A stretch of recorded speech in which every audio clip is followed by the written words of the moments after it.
boda boda na watu wa mama mboga, nyinyi ni wajinga, because you cannot perceive what the president is saying. That is the truth. Mr. Speaker, sir, I want to state that with God, nothing is impossible. Since our president took power, so many good things has taken place. Just to state but a few, this government just the other day passed the finance bill that is creating 1,000 of jobs to our youth through housing projects.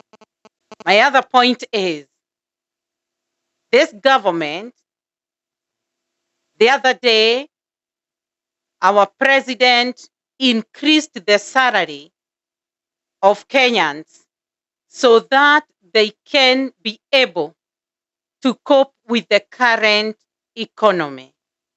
Mr. Speaker, sir, just the other day, our very able president promised Kenyans that we are going to have electrical motorcycles. They will be charged at the station, and the charges will be at 5 USD, which is equivalent to 8 shillings, Mr. Speaker, sir. This is very cheap. What is your point of order, Honorable Wanyonyi? What's your point of order? This is very cheap, Mr. Speaker. Order, Honorable. Order. What's your point of order, Honorable Wanyonyi? Mr. Speaker, it saddens me that a government that was elected on the basis of godliness, honesty, is lying to Kenyans. Mr. Speaker, the current exchange rate of Kenya shillings to US dollar is 140. 1 US dollar equals 140 Kenya shillings. Mr. Speaker, this is simple mathematics. This is simple mathematics. 5 times 140 is not equal to 8 shillings. It is equal to almost between 750 shillings to 850 Kenya shillings, depending on the fluctuation. And this is after the president has promised Kenyans that there is going to be a downfall in the value of US dollar in Kenya shillings. And it saddens me also that the same president who said that we are not going to trade using US dollars is estimating the price of charging an electric motorcycle using the US dollars. What happened to his promise that we are not going to use US dollars because it is going to drop? And Mr. Speaker, it also saddens me that the president, after increasing the VAT on fuel, is reintroducing what we call electric motorcycles. We know very well that just a few months ago, the price of electricity went up by 8%. The token for 100 Kenya shillings is, Mr. Speaker, there are 2 units. 2 units for 100 shillings. Therefore, I'm trying to calculate the number of units that are going to go for 5 Kenya shillings. Mr. Speaker, it is not even 0.01. That means what the president is saying, it is impossible. Haiwezekani. Kwa hivyo, watu wa boda boda, watu ambao ni mama mboga, I want to say very clearly. I want to state very clearly ya kwamba watu ambao ni wa boda boda, ya kwamba mnachezwa.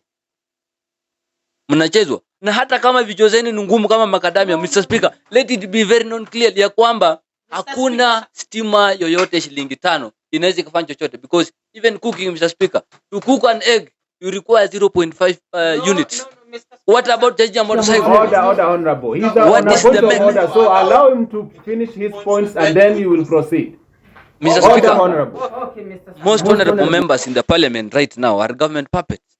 That is why they cannot think logically. We don't have facts. But I'm tabling facts here, saying that the government is misleading people, that the narrative has shifted, because the government that was elected on the basis of godliness should make sure that it is saying whatever thing that is honest.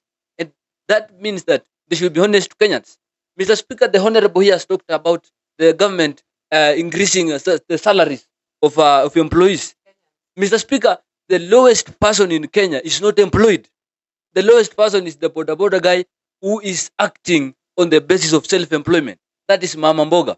Mtu ambaye anategemea mapato kutoka mashambani, mtu ambaye anategemea mafuta. And Mr. Speaker, let me make clear that we have 40% of Kenya has not been electrified. Meaning that it's only people, boda people in the urban centers who are able to charge their motorcycles. If what the president is saying is true, because Mr. President has never said anything that is true. The salary that have been increased, the salaries have been increased by 7%. The increment in terms of taxes, which are there in the Finance Act, which was signed by the president into a law, is more than 26%. Therefore, if you are added 4,000 shillings and you are being deducted 8,000 shillings, Mr. Speaker, is that an increment? That is not an increment. That is a deduction. Mr. Speaker, another thing is about the creation of employment. The president said during campaigns ya kwamba tunataka kutafuta ajira ya hawa vijana milioni 5 ambao wako hapa. And when he was saying like that, he was talking about graduates. Mr. Speaker, housing fund is going to create jobs only in the construction sector. But the president promised that he's going to create employment for all the youth.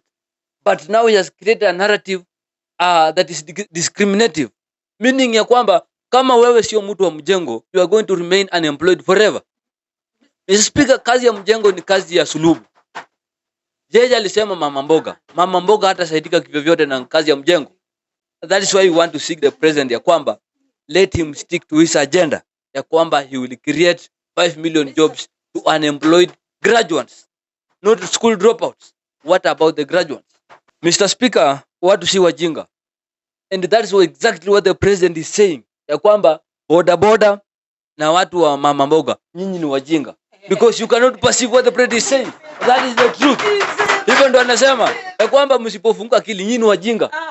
Kwa hivyo, if you cannot do simple mathematics that $1 is equal to 140 Kenya shillings, nyinyi ni wajinga.